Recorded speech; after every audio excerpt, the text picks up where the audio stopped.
Chapter 7. The door was as before opened a tiny crack, and again 2 sharp and suspicious eyes stared at him out of the darkness. Then Raskolnikov lost his head and nearly made a great mistake. Fearing the old woman would be frightened by their being alone, and not hoping that the sight of him would disarm her suspicions, he took hold of the door and pulled it towards him to prevent the old woman from attempting to shut it again. Seeing this, she did not pull the door back, but she did not let go the handle either, so that he almost dragged her out with it onto the stairs. Seeing that she was standing in the doorway, not allowing him to pass, he advanced straight upon her. She stepped back in alarm, tried to say something, but seemed unable to speak, and stared with open eyes at him. "Good evening, Alyona Ivanovna," he began, trying to speak as casually as possible, but his voice would not obey him. It broke and shook. "I have come. I have brought something.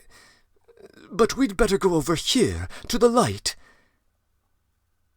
And leaving her, he walked straight into the room uninvited. The old woman ran after him. Her tongue was loosened. "Good heavens! What are you doing here? Who are you? What do you want?" "Why, Alyona Ivanovna, you know me. Raskolnikov. Here, I brought you the pledge I promised the other day." And he held out the pledge. The old woman glanced for a moment at the pledge, but at once stared in the eyes of her uninvited visitor. She looked intently, maliciously, and mistrustfully. A minute passed. He even thought he saw something like a sneer in her eyes, as though she had already guessed everything. He felt that he was losing his head, that he was almost frightened, so frightened that if she were to look like that and not say a word for another half-minute, he would have run away from her. "Why do you look at me as though you didn't recognize me?" he said suddenly, also with malice. "Take it if you like. If not, I'll go elsewhere. I am in a hurry." He had not even thought of saying this. It was just suddenly said of itself. The old woman recovered herself, and her visitor's resolute tone evidently set her at ease. "But why, sir, all of a sudden? What is it?" she asked, looking at the pledge. "The silver cigarette case. I spoke of it last time, you know." She held out her hand. "But why are you so pale somehow? And your hands are trembling too. Have you been bathing or what?" "Fever," he answered abruptly. "You can't help getting pale if you've nothing to eat," he added, with difficulty articulating the words. His strength was failing him again, but his answer sounded like the truth. The old woman took the pledge. "What is it?" she asked once more, scanning Raskolnikov intently and weighing the pledge in her hand. "A thing. Cigarette case. Silver. Look at it." "It does not seem somehow like silver. How he has wrapped it up!" Trying to untie the string and turning to the window, to the light. All her windows were shut in spite of the stifling heat. She left him altogether for several seconds and stood with her back to him. He unbuttoned his coat and freed the axe from the noose. but did not yet take it out altogether, simply holding it in his right hand under the coat. His hands were terribly weak. He himself felt them every moment growing more numb and more wooden. He was afraid he would let the axe slip and fall. Suddenly his head seemed to spin. "But what has he tied it up like this for?" the old woman cried with vexation, and moved towards him. He had not an instant more to lose. He pulled the axe out completely, swung it with both arms, scarcely conscious of himself, and almost without effort, almost mechanically, brought the blunt side down on her head. He seemed not to use his own strength in this. But as soon as he had once brought the axe down, strength was born in him. The old woman was as always bareheaded. Her thin, light hair, streaked with gray, thickly smeared with grease, was plaited in a rat's tail and fastened by a broken horn comb which stood out on the nape of her neck. As she was so short, the blow fell on the very top of her skull. She cried out, but very faintly, and suddenly sank all of a heap on the floor, though still managing to raise her hands to her head. In one hand she still held the pledge. Then with all his strength he dealt her another and another blow with the blunt side, and on the same spot. The blood gushed as from an overturned glass. The body fell back. He stepped back, let it fall, and at once bent over her face. She was already dead. Her eyes seemed to be starting out of their sockets. The forehead and the whole face were drawn and contorted convulsively. He laid the axe on the ground near the dead body, and felt at once in her pocket, trying to not get smeared with the streaming blood. The same right-hand pocket from which he had taken the key on his last visit. He was in full possession of his faculties, free from confusion or giddiness, but his hands were still trembling. He remembered afterwards that he had been particularly cautious and careful, trying all the time not to get stained. He pulled out the keys at once. They were all, as before, in one bunch on a steel ring. He ran at once into the bedroom with them. It was a very small room, with a whole shrine of holy images. Against the other wall stood a big bed, very clean and covered with a silk patchwork wadded quilt. Against a third wall was a chest of drawers. Strange to say, as soon as he began to fit the keys into the chest, as soon as he heard their jingling, a convulsive shudder passed over him. He suddenly felt tempted again to give it all up and go away. But that was only for an instant. It was too late to go back. He even smiled at himself, when suddenly another alarming idea occurred to his mind. He suddenly fancied that the old woman might be still alive and might recover her senses. Leaving the keys in the chest, he ran back to the body, snatched up the axe, and lifted it once more over the old woman, but did not bring it down. There was no doubt that she was dead. Bending down and examining her again more closely, he saw clearly that the skull was broken and even battered in on one side. He was about to feel it with his finger, but drew back his hand, and indeed it was evident without that. Meanwhile there was a whole pool of blood, All of a sudden he noticed a string on her neck. He tugged at it, but the string was strong and did not snap, and besides it was soaked with blood. He tried to pull it out from the front of the dress, but something held it and prevented its coming. In his impatience he raised the axe again to hack at the string from above, right on the body, but did not dare, and with difficulty, smearing his hands and the axe in the blood, after 2 minutes' hurried effort, he cut the string and took it off without touching the body with the axe. He was not mistaken. It was a purse.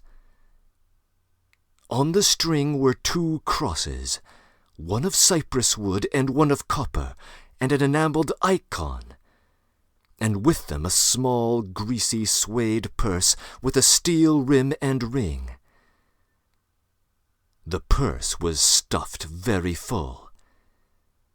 Raskolnikov thrust it in his pocket without looking at it, flung the crosses on the old woman's chest, and rushed back into the bedroom, this time taking the axe with him. He was in a terrible hurry. He snatched the keys and began trying them again. But he was unsuccessful. They would not fit in the locks. It was not so much that his hands were shaking, but that he kept making mistakes.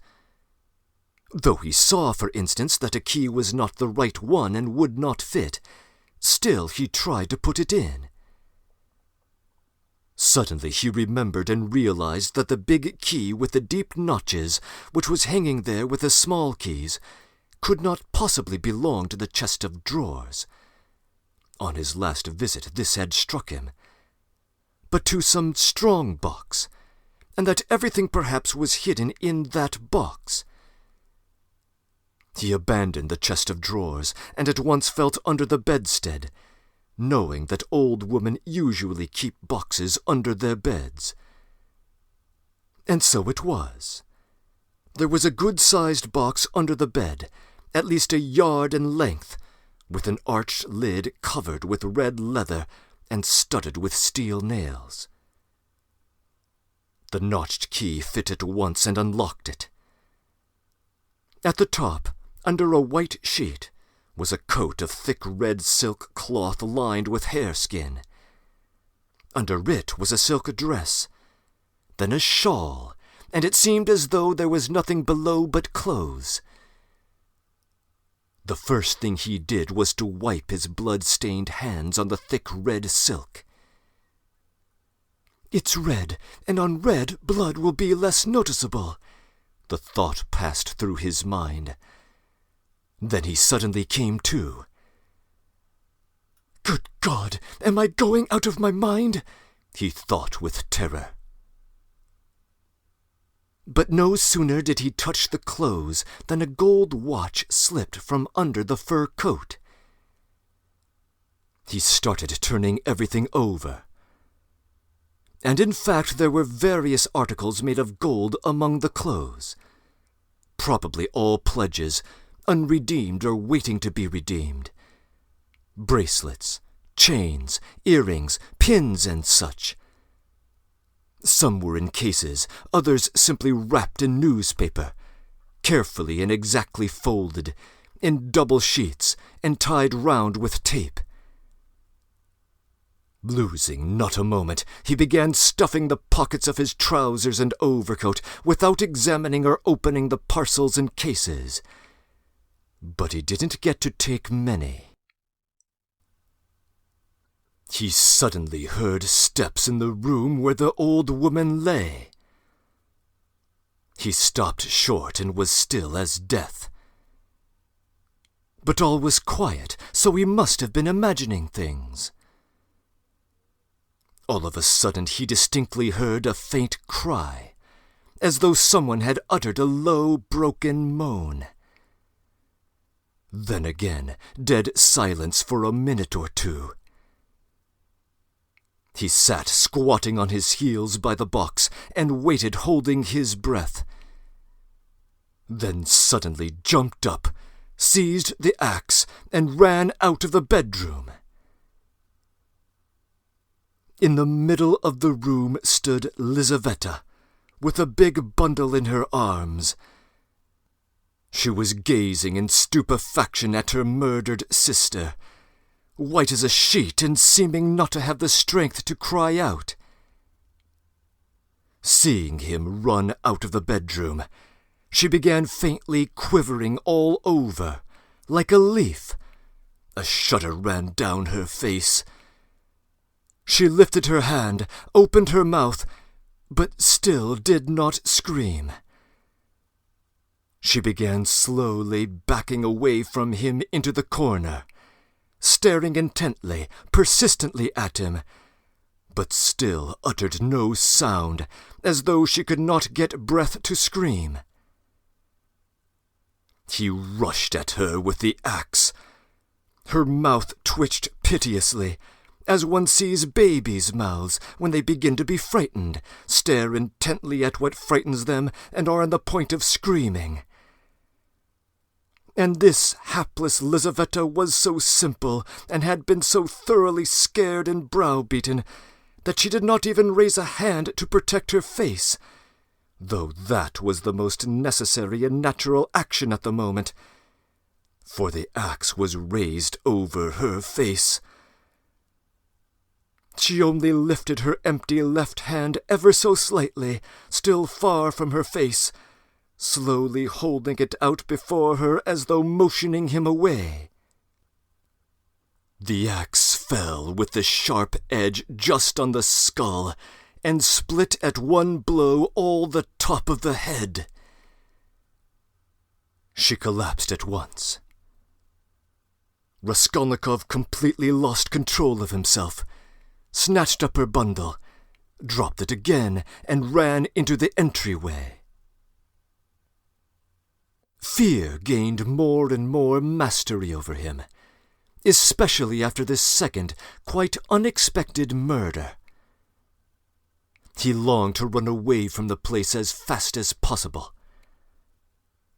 And if at that moment he had been capable of seeing and reasoning more correctly, if he had been able to realize all the difficulties of his position, the hopelessness, the hideousness, and the absurdity of it, if he could have understood how many obstacles, and perhaps villainies he had still to overcome or to commit, to get out of that place and to make his way home, it is very possible that he would have abandoned everything, and would have gone to give himself up, and not from fear for himself, but from simple horror and loathing of what he had done. The feeling of loathing especially surged up within him and grew stronger every minute.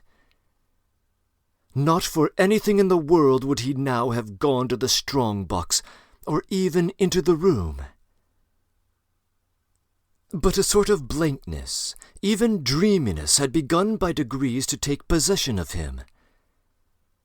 At moments he forgot himself, or rather forgot what was of importance, and caught at trifles. Glancing, however, into the kitchen and seeing a bucket half full of water on a bench, he did realize that he needed to wash his hands and the axe. His hands were sticky with blood. He dropped the axe with the blade in the water, snatched a piece of soap that lay in a broken saucer on the window, and began washing his hands right there in the bucket. When they were clean, he took out the axe, washed the blade, and spent a long time, about 3 minutes, washing the wood where there were spots of blood, even rubbing them with soap. Then he wiped it all with some linen that was hanging to dry on a line in the kitchen, and then he spent a long time attentively examining the axe at the window. There was no trace left on it. Only the wood was still damp. He carefully hung the axe in the noose under his coat. Then, as far as was possible, in the dim light in the kitchen, he looked over his overcoat, his trousers, and his boots. At the first glance there seemed to be nothing but stains on the boots. He wetted the rag and rubbed the boots. But he knew he was not looking thoroughly, that there might be something quite noticeable that he was overlooking. He stood in the middle of the room, lost in thought. A dark, agonizing thought rose in his mind. The thought that he was going mad, and that at that moment he was incapable of reasoning, of protecting himself. That he ought perhaps to be doing something utterly different from what he was now doing. "Good God," he muttered. "I must run, run!" And he rushed into the entryway. But here a shock of terror awaited him such as he had never, of course, known before. He stood and gazed and could not believe his eyes. The door, the outer door from the stairs, the one at which he had not long before waited and rung, was standing unlocked and at least 6 inches open. No lock, no bolt, all the time, all that time. The old woman had not shut it after him, perhaps as a precaution. But good God! Why, he had seen Lizaveta afterwards. And how could he have failed to reflect that she must have come in somehow? She could not have come through the wall. He dashed to the door and fastened the latch. But no, the wrong thing again. I must get away, get away. He unfastened the latch, opened the door, and began listening on the staircase. He listened a long time. Somewhere far away, probably in the gateway, 2 voices were loudly and shrilly shouting, quarreling and scolding. What are they yelling about? He waited patiently. At last everything was still, as though suddenly cut off. They had separated. He was meaning to go out, but suddenly on the floor below a door was noisily opened, and someone began going downstairs, humming a tune. "How is it they all make such a noise?" flashed through his mind. Once more he closed the door and waited. At last everything was still, not a soul was stirring. He was just taking a step towards the stairs when he heard fresh footsteps. The steps sounded very far off, at the very bottom of the stairs, but he remembered quite clearly and distinctly that from the first sound he began for some reason to suspect that this was someone coming there, to the 4th floor, to the old woman. Why? Were the sounds somehow peculiar, significant? The steps were heavy, even, and unhurried. Now he had passed the 1st floor. Now he was mounting higher. It was growing more and more distinct. He could hear his heavy breathing. And now the 3rd story had been reached. Coming here!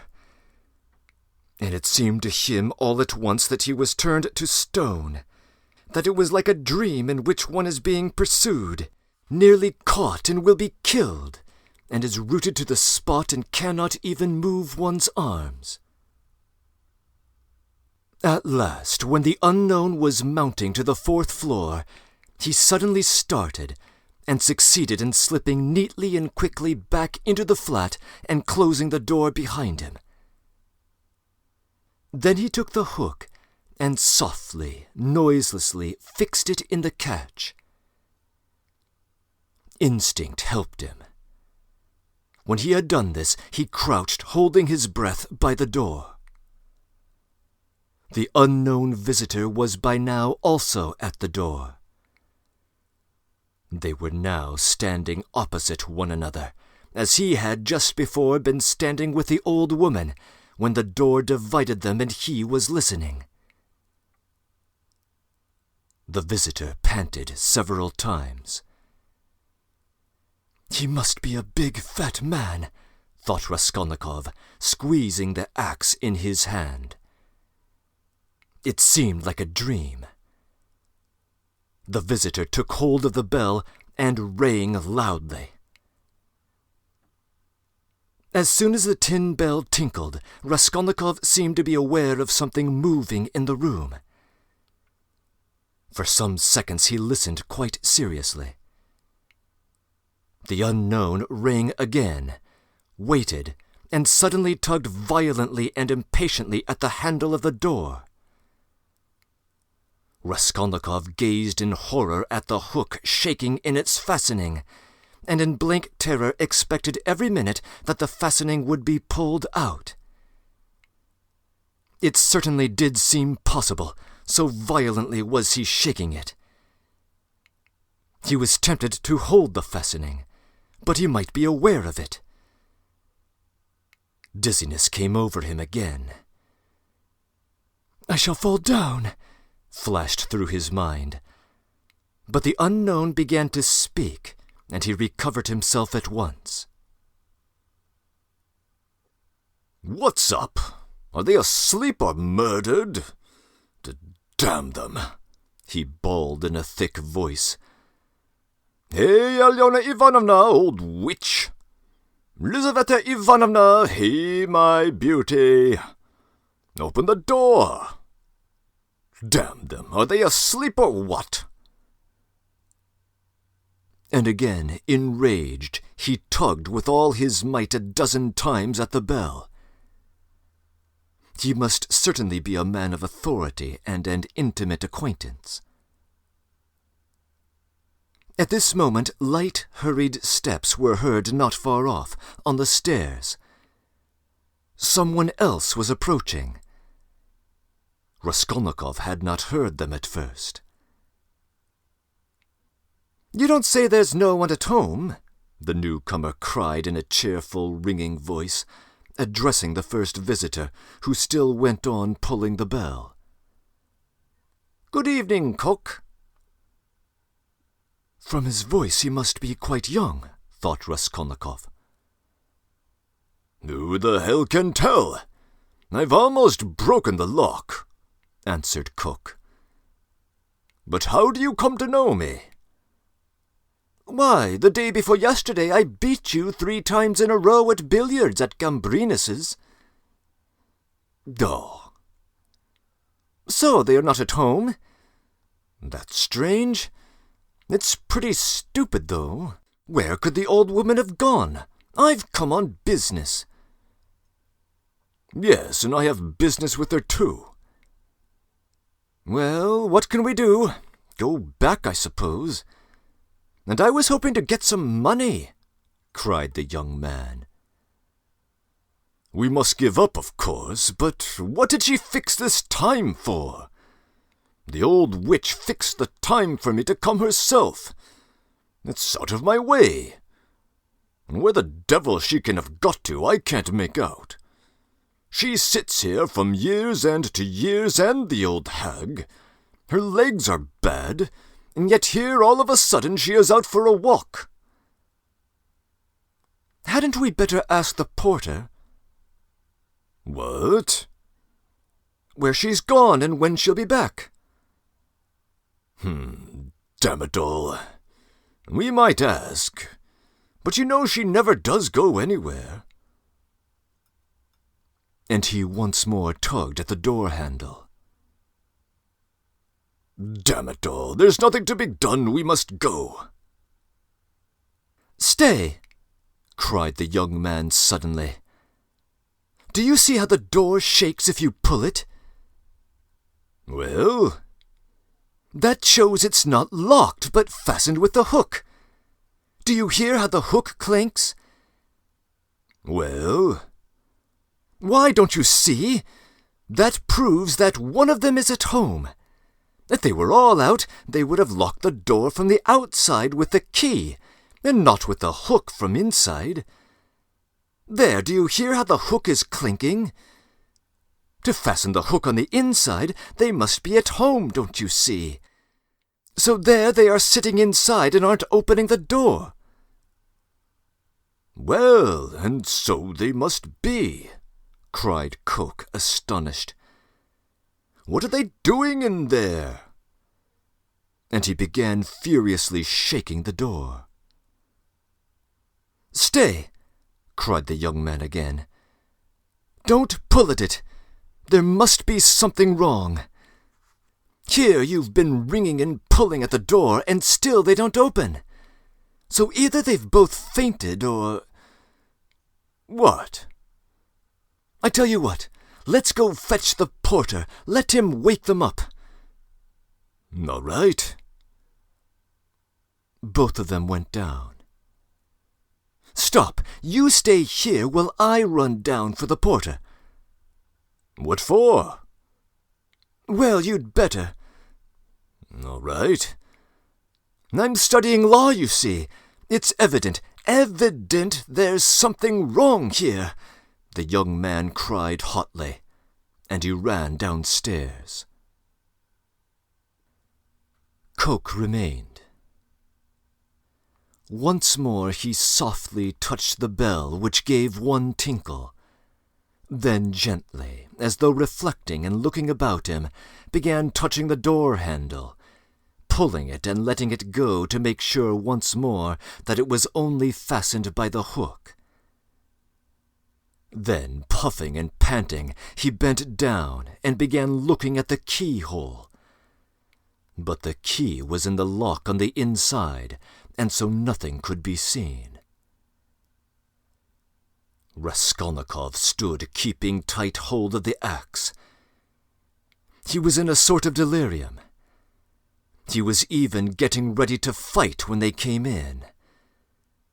While they were knocking and talking together, the idea several times occurred to him to end it all at once and shout to them through the door.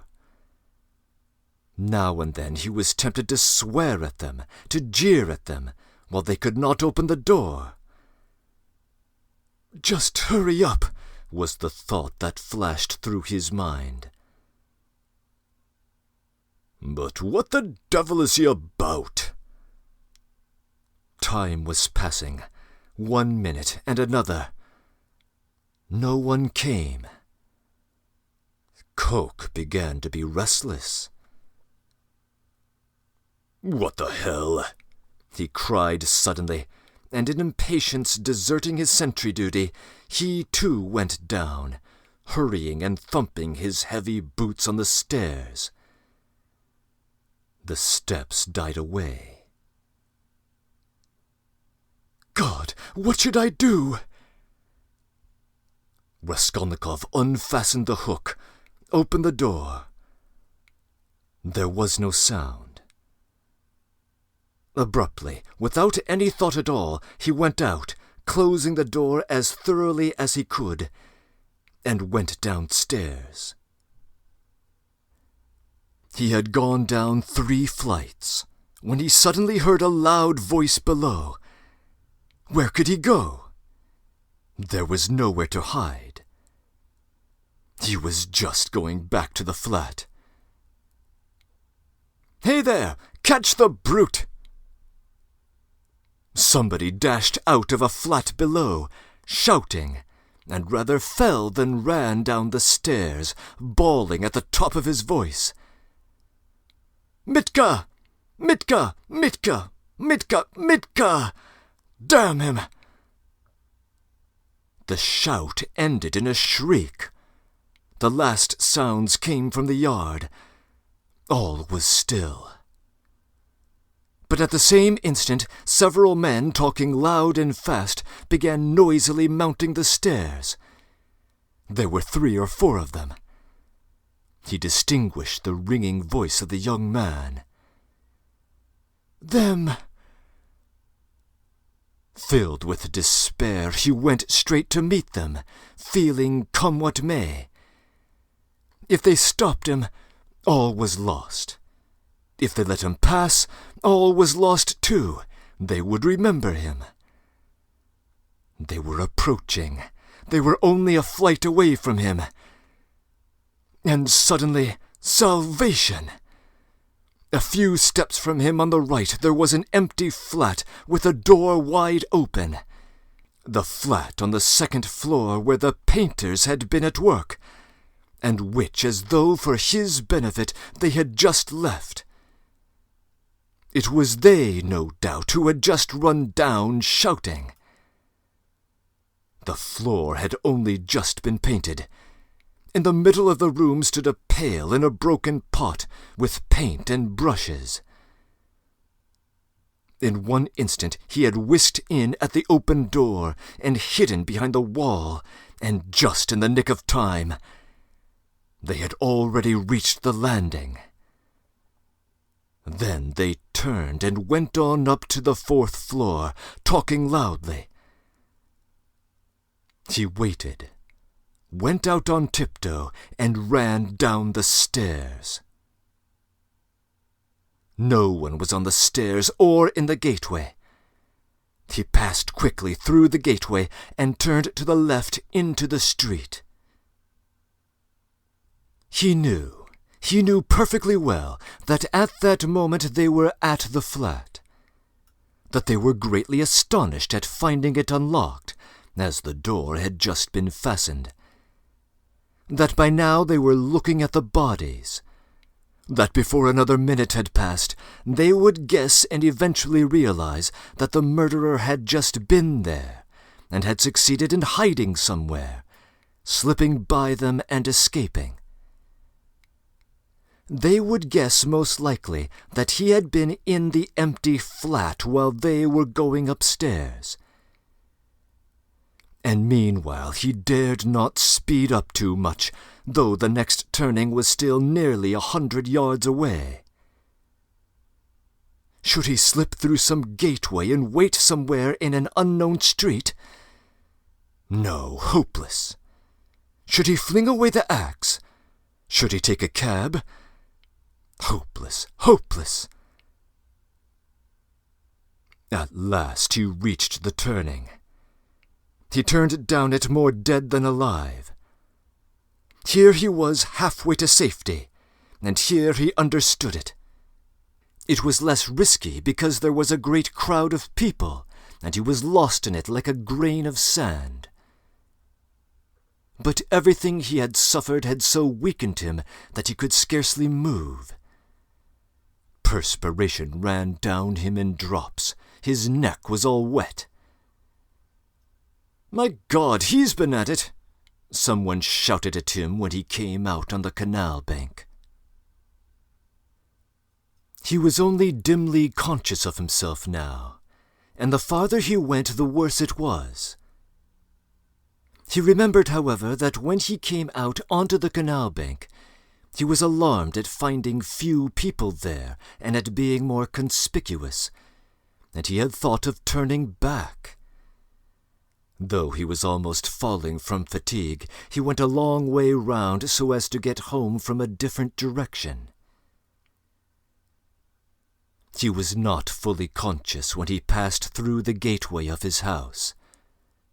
He was already on the staircase before he remembered the axe. And yet he had a very grave problem before him, to put it back and to escape observation as far as possible in doing so. He was, of course, incapable of reflecting that it might perhaps be far better not to put the axe back at all, but to drop it later on in somebody's yard. But it all turned out beautifully. The door of the porter's room was closed but not locked, so it seemed most likely that the porter was at home.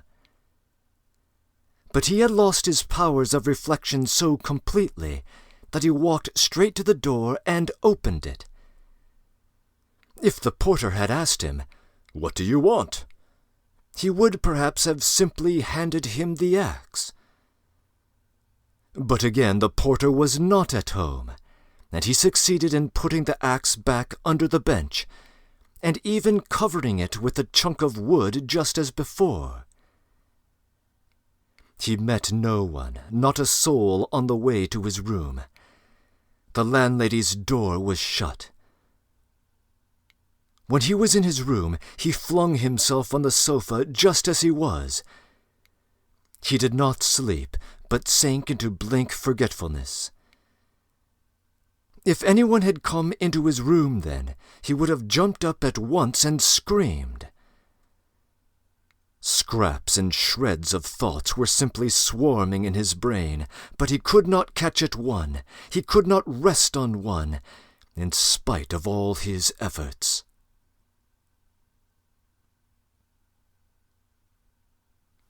Breaking in. This is the end of part 1, and so it is an ideal time to pause and get our bearings. The events of the murder itself are mostly straightforward, although there are 2 plot details that are worth noting. The first is that the German family, who, in Chapter 1, had been moving out of their 4th-floor apartment across the hall from the pawnbroker, has by now fully vacated the building. The second concerns the mysterious case of the painters on the 2nd floor. In Chapter 6, Dostoevsky mistakenly places them on the 1st floor.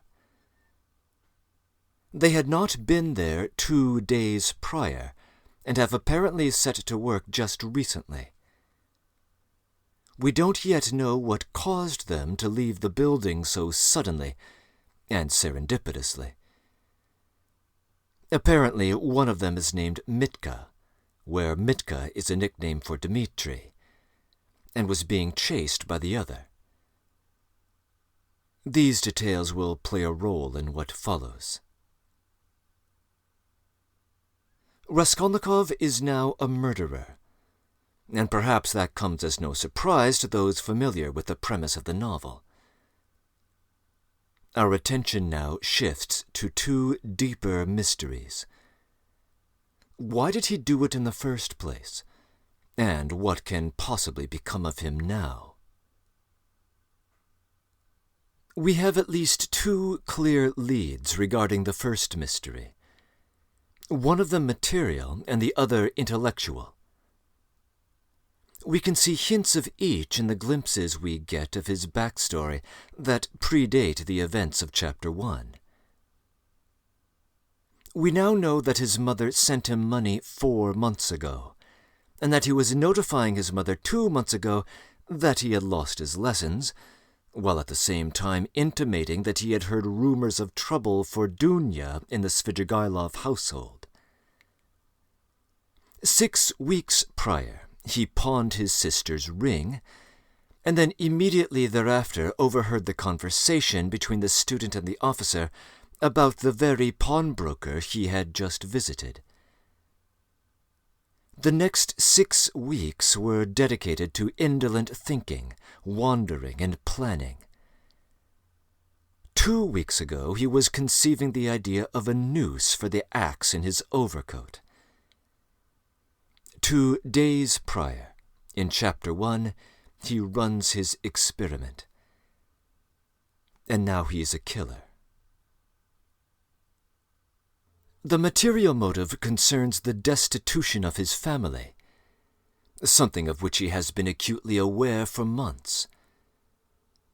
He knows that both his mother and sister are suffering, and the letter he receives in Chapter 3 heightens the sense of emergency. For now it is clear that the mother and sister are sacrificing themselves, and especially Dunya, to a petty domestic tyrant for the sake of Raskolnikov himself. This news strikes him the very day after, in Chapter 2, he becomes acquainted with the travails of the Marmeladov family. And Raskolnikov is explicit in drawing a parallel between Sonia Marmeladova and Dunya Raskolnikova. Just as Sonia is sacrificed as a prostitute to save the Marmeladov family from the failures of Semyon Zakharovich, so too is Dunya being sacrificed as a concubine to save the Raskolnikov family, banking on the future successes of Rodion Romanovich. Naturally, Raskolnikov feels desperate to do something to prevent the disaster, and a quick acquisition of wealth might spell salvation for the family. And he has at his disposal an intellectual motive. The most explicit articulation of it so far has come from the overheard conversation in the tavern. The noble end of doing good for mankind would surely outweigh the ignoble means of doing away with the pawnbroker.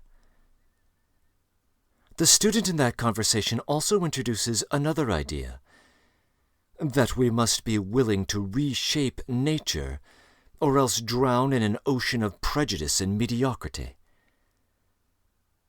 Presumably Raskolnikov has had similar thoughts, and we know that he has for weeks worked out a moral argument, repeatedly referred to as casuistry, to the conclusion that his action would not constitute a crime at all.